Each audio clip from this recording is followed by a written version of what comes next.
A luta universal contra a concorrência promete gerar, antes de tudo, algo ainda pior, uma situação que não pode satisfazer nem os planejadores, nem os liberais, uma espécie de organização sindicalista ou corporativista, na qual a concorrência é mais ou menos suprimida, mas o planejamento fica nas mãos de monopólios independentes, controlados por cada setor da economia. Então é isso que acontece quando fica o cabo de guerra dos caras que querem o coletivista contra o anticoletivista. O caminho da servidão, de Hayek. Olá pessoal, bem-vindos a mais um vídeo. O meu nome é Rodrigo Ferrari. Sejam bem-vindos ao canal Platinho. E por favor, não se esqueçam de clicar no sininho, no joinha, deixar um comentário, inscrever no canal para ajudar o crescimento. Por favor. Domo arigatou gozaimasu. Hoje eu vou apresentar para vocês essa teoria do Hayek que explica como a gente vai parar no totalitarismo. O que acontece que a gente sucumbe às forças do totalitarismo. Eu acho isso relevante hoje porque você observa os dois lados, todos os lados do espectro político, e todo mundo gosta da liberdade. Me parece que quase todo mundo se identifica com as liberdades individuais, a defesa dessas liberdades individuais, e teme pela perda delas. Então resta saber qual é o caminho dessas liberdades e qual é o caminho que a gente perde essas liberdades, que é o que o Hayek está procurando aqui. Em suma, a ideia dele é de que o progresso material, o progresso das liberdades é condicionado pelas livres trocas. Então, primeiro as livres trocas acontecem e elas são a base que sustenta as livres relações, as liberdades individuais e tudo mais. Só que aí o progresso trazido por essas mesmas forças de livre troca, ele traz consigo uma ganância. Ele fala assim: com o sucesso nasceu a ambição. O que tinha sido uma promessa animadora já não parecia suficiente e o ritmo do progresso se afigurava demasiadamente lento. Os princípios que haviam possibilitado o avanço no passado começavam a ser considerados obstáculos à rapidez do progresso e começam a ser eliminados imediatamente. Só que eles eram as condições da preservação do desenvolvimento que tinha sido conquistado até então. Então, na pressa de trazer novos desenvolvimentos, se joga fora todo o arcabouço necessário para a manutenção dos primeiros desenvolvimentos, e aí, assim, cai-se no totalitarismo.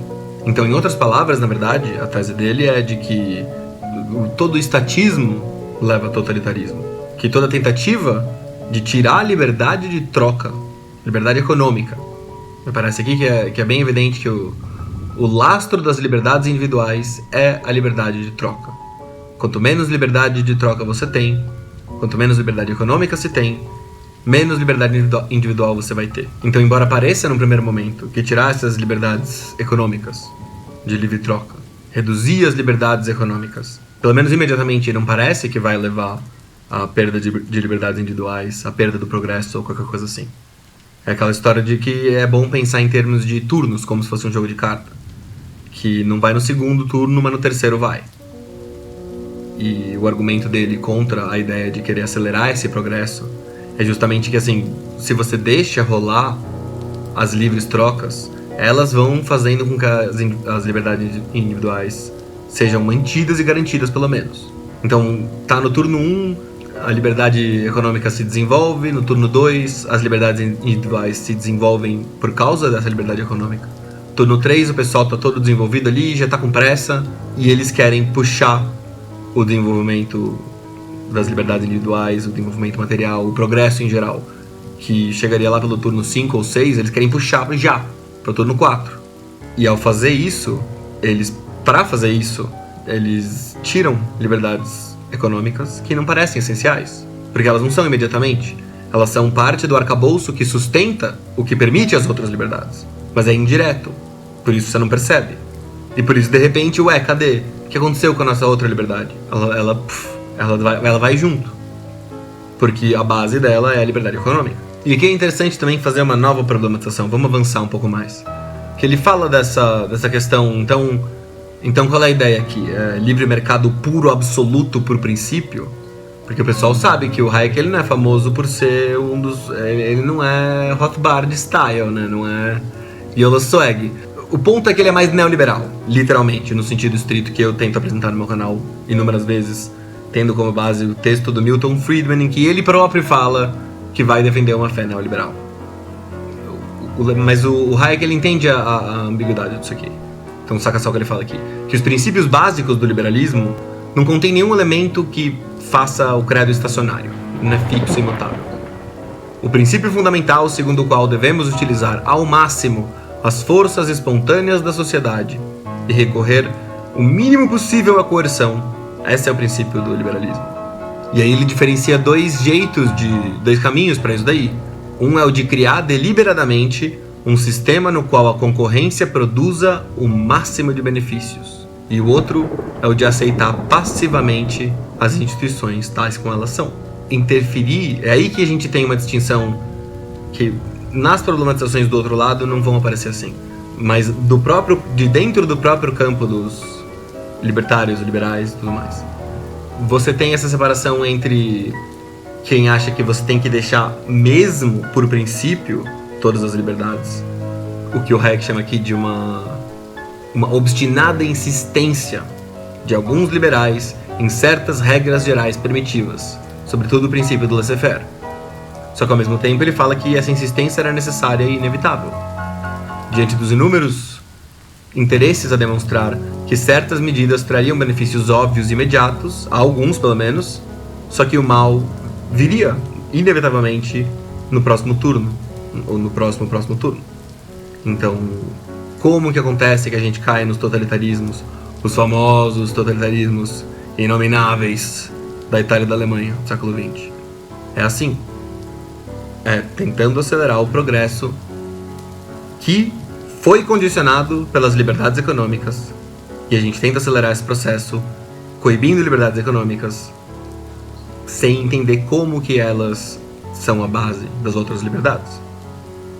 Foi inquestionavelmente, ele diz, a promessa de maior liberdade que atraiu um número crescente de liberais para o socialismo e tornou-os incapazes de perceber o conflito existente entre os princípios do socialismo e do liberalismo, permitindo em muitas ocasiões que os socialistas usurpassem o próprio nome do antigo Partido da Liberdade.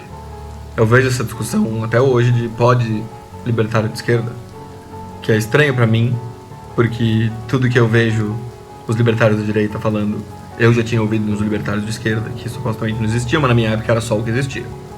Então, assim, sinto muito, sou boomer, desculpa por ser boomer, mas no meu tempo pelo menos existia e ainda conheço algumas.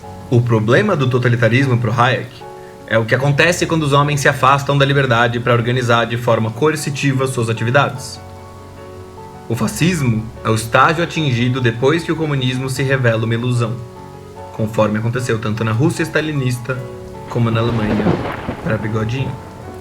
Isso aí é a essência da teoria. Não é só em ideias, ele diz isso. Quer dizer, na prática mesmo, na própria Alemanha, na própria Rússia, você consegue observar historicamente isso acontecendo.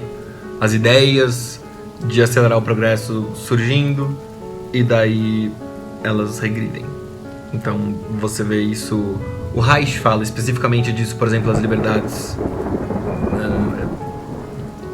da carne. Elas no começo foram liberadas em 1917 na Revolução Russa, logo de cara, tal, beleza, vamos aí.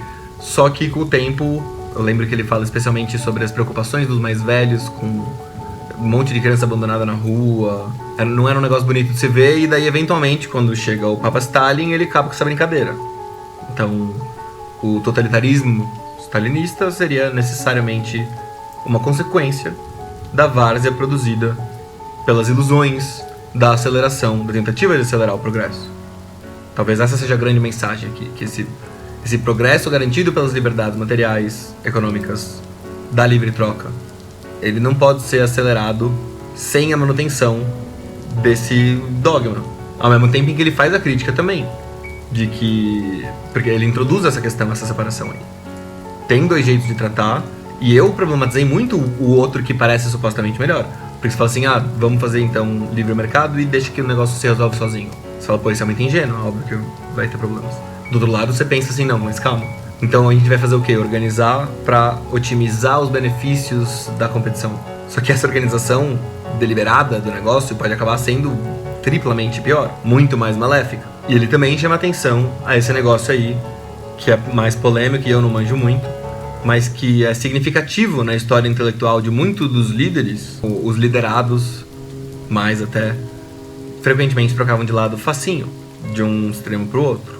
cara começa como um dos vermelhos, depois ele vira bigodista, ou então ele começa como bigodista e depois vira vermelho. Na década de 30, muitos professores universitários conheceram estudantes ingleses e norte-americanos que, regressando do continente europeu, não sabiam ao certo se eram comunistas ou bigodistas. Sabiam apenas que detestavam a civilização liberal do Ocidente. Em cada país isso acontece numa época diferente, né? Então será que a gente está vivendo isso daí? Será que a gente está revivendo o que o Hayek falou que eles estavam revivendo na Inglaterra? Porque o Hayek escreve isso no finzinho da Segunda Guerra. Quando a vitória já estava garantida, me parece. Eu não sei, não vi a data. De qualquer forma, o que ele vê é que a Inglaterra está no mesmo caminho. A Inglaterra venceu esses caras, mas não é como se... só porque foi, sabe... Não foi a ideia do liberalismo que venceu a ideia dos bigodistas. Foi que a Inglaterra venceu a Alemanha. Mas, segundo Hayek, ele via nessa época o perigo da Inglaterra estar trilhando o mesmo caminho. E aí, será que ela trilhou? Um ponto que eu acho interessante fazer também é sobre a questão do coletivismo. Quando você fala socialismo, você pode estar pensando no ideal socialista ou nos métodos socialistas. Podem ser coisas totalmente diferentes. E ele faz ele solta essa aqui de... Se pretendêssemos, por exemplo, que uma elite, os nórdicos, os membros de um partido ou uma aristocracia fossem beneficiados por uma maior parcela de bens, os métodos que seríamos obrigados a utilizar seriam os mesmos que empregaríamos para assegurar a distribuição igualitária. Ou seja, que tirar as liberdades econômicas e controlá-las de cima para baixo é o método. E daí o que você faz com isso é outra coisa. Que eu acho que você pensa assim, quando você concorda que esse vai ser um método, alguns vão sentar em assentos privilegiados de canetadas e decisões, e o resultado final não necessariamente vai ser aquilo que o método simboliza, aquilo que o método supostamente foi implementado para fazer. E o ponto do Hayek é que, em última instância, no turno 3, quer dizer, depois de um tempo, vai se revelar uma ilusão e vai levar ao totalitarismo. E que, por isso, em certa medida, é melhor chamar de coletivismo, porque são métodos, e socialismo remete bastante aos fins. Mas os métodos coletivistas são a grande questão do Hayek aqui. Essa história de usar a coerção, especificamente na esfera econômica, tendo em vista progredir as coisas, achando que só porque num primeiro momento aparentemente não vai dar nada, que daqui a algum tempo não vai ter problemas sérios por causa disso. Mas em última instância, enfim, o Hayek se revela bem distante dos radicais Rothbardianos da vida, porque ele diz assim: a doutrina liberal é a favor do emprego mais efetivo das forças da concorrência, como um meio de coordenar os esforços humanos, e não de deixar as coisas como estão. Então, não é... Enfim, tem gente que vê o liberalismo clássico, o anarcocapitalismo, como total, nenhuma intervenção. Não tem essa de ficar tentando mexer pra cá ou pra lá pra otimizar a competição. Não vale fazer isso. E a visão que ele tem do liberalismo é que é pra fazer isso. Que é justamente uma questão justamente baseada na convicção de que onde exista concorrência efetiva, ela sempre se revelará a melhor maneira de orientar os esforços individuais. Então ela não nega e até enfatiza que para a concorrência funcionar de forma benéfica, será necessária a criação de uma estrutura legal cuidadosamente elaborada, e que nem as normas legais existentes, nem as do passado, estão isentas de graves falhas. Tampouco deixa de reconhecer que, sendo impossível criar as condições necessárias para tornar efetiva a concorrência, seja preciso recorrer a outros métodos capazes de orientar a atividade econômica. Então, o bom uso da concorrência como princípio de organização social, para ele, exclui certos tipos de intervenção coercitiva, mas não outros. Você pode proibir, por exemplo, substâncias, não causará problema. Por isso daí soa para mim totalmente idêntico ao que se chama de neoliberalismo, e daí faz sentido nos críticos do liberalismo que se misture toda essa história aí, dane-se se é liberal ou neoliberal, porque na prática o liberal vai querer sim usar coerção para melhorar as coisas, para fazer com que a concorrência seja mais benéfica. E daí, como assim benéfica? Para quem? Para quê? Pro PIB? Pro FMI? Tá ligado? Porque é isso. Farpas. Ele chega até a dizer isso aqui, ó. A manutenção da concorrência tampouco é incompatível com um amplo sistema de serviços sociais, desde que a organização de tais serviços não torne ineficaz a concorrência em vastos setores da vida econômica. Cara, você lê esses caras e É muito difícil não ver nisso o discurso atual do progressista, que não quer jogar fora toda a concorrência. O progressista não revolucionário quer ir aos pouquinhos. O gradualismo progressista, ele é isso aí, cara. Ele é um negócio de otimizar, de não vamos acabar com... Ele não fala nesses termos, mas ele quer ficar melhorando as condições. Que significa o quê? De algum jeito otimizar a concorrência. É só que supostamente é em favor dos trabalhadores, e sendo que no discurso dos defensores do liberalismo supostamente todo mundo vai se beneficiar. Fica aquele negócio meio do famoso, famigerado trickle-down economics. A ideia de que se os mais ricos enriquecem, naturalmente vai ter mais emprego, aí tipo, o dinheiro vai fluir para baixo. Que eu acho que a minha visão dessa história aí é que nem que o Nietzsche fala sobre o livre-arbítrio e o cativo-arbítrio. Que é óbvio que o arbítrio não é totalmente livre, mas seria estúpido também achar que ele é totalmente cativo. As nossas escolhas são condicionadas, mas elas continuam sendo escolhas. E eu queria terminar com uma frase do Hayek aqui, que foi o que eu aprendi, talvez com os marxistas, sobre a relação entre o livre mercado e o Estado.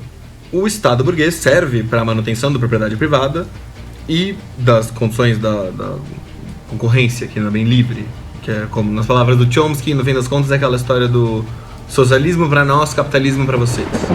Então, quem tem mais poder socializa os recursos alheios, e quem tem menos poder compete com o que sobra. E ele diz assim: o funcionamento da concorrência não apenas requer a organização adequada de certas instituições, como a moeda, os mercados, os canais de informação, algumas das quais nunca poderão ser convenientemente geridas pela iniciativa privada, mas depende, sobretudo, da existência de um sistema legal apropriado, estruturado de modo a manter a concorrência e a permitir que ela produza os resultados mais benéficos possíveis. Eu não vejo aqui ele falando muito desse benéficos. Que benéficos? Como assim benéficos? Para quem?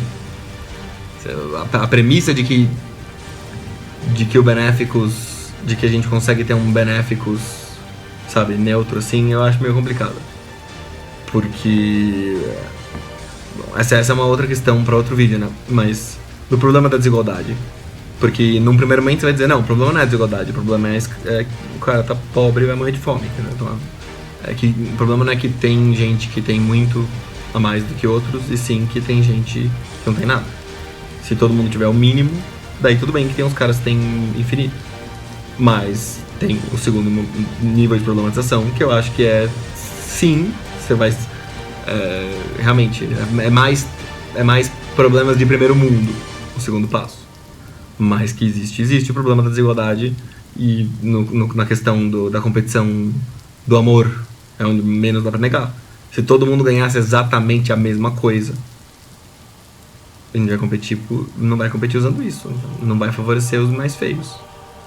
Os caras que eram bons em fazer grana, mas não são muito belos, não são muito bons de cama, foram desfavorecidos. Agora o cara que é bom de cama foi favorecido, entendeu? Cara, não seria simples, você teria que planificar tudo, até o amor. Até, cara, a gente ia ficar descobrindo novas e novas coisas, que a gente é capaz de usar diferenças para obter vantagens, uma concorrência desleal, digamos assim. A luta universal contra a concorrência promete gerar, antes de tudo, algo ainda pior, sob vários aspectos. Uma situação que não pode satisfazer nem os planejadores, nem os liberais. Uma espécie de organização sindicalista ou corporativista, na qual a concorrência é mais ou menos suprimida, mas o planejamento fica nas mãos de monopólios independentes, controlados por cada setor da economia. Então é isso que acontece quando fica o cabo de guerra dos caras que querem o coletivista contra o anticoletivista. Estão querendo acelerar o processo por meio de estatização, por meio de coletivismo no sentido de tirar liberdades econômicas para acelerar alguma outra coisa, algum outro progresso, algum outro benefício. E aí o outro lado tá tentando segurar isso daí, e o resultado final acaba sendo nenhum nem outro. Vira esse mundo dos oligopólios aí, que ele tá chamando de monopólios independentes. Monopólios independentes controlados por cada setor da economia. Esse é inevitavelmente o primeiro resultado de uma situação na qual todos, unidos na hostilidade à concorrência, em pouco mais concordam. Embora a concorrência consiga suportar certo grau de controle governamental, ela não pode ser harmonizada em qualquer escala, com o planejamento central, sem que deixe de operar como guia eficaz da produção. Esse é um ponto aqui que é slogan praticamente, e aí esse ponto ele não abandona. O planejamento central total é impossível, porque o guia da produção tem que ser oferta e demanda, essas coisas. Então é só indiretamente que essa influência vai ser exercida. Por isso que não adianta ficar pensando, olhando só para o quanto o Estado está intervindo diretamente em alguma coisa. Sabe, esse termo que a galera usa, intervenção do Estado, ele não é correto. A verdadeira questão não é intervenção do Estado. É como que ele, por debaixo de tudo, como que ele por trás de tudo está criando as condições e determinando as condições da competição. Não é uma intervenção, isso é muito mais grave que uma intervenção. A intervenção seria um negócio que está lá, o livre mercado, ele vai e bota o dedo. Isso aqui é ele segurando inteiro o negócio do livre mercado e mexendo, marionetando o negócio de cima para baixo. Olá, obrigado por assistir este vídeo até o fim. Por favor, considere contribuir com uma quantia modesta no apoia.se/platinho para ter acesso a conteúdo exclusivo. Além disso, você tem acesso a links de conversa e discussão do WhatsApp e do Telegram, lives toda semana, encontros de filosofia, vídeos mais polêmicos e tudo mais. Você pode acessá-los todos aqui no mural, e os novos doadores ganham acesso a todos os vídeos anteriores. Mas é isso aí, falou!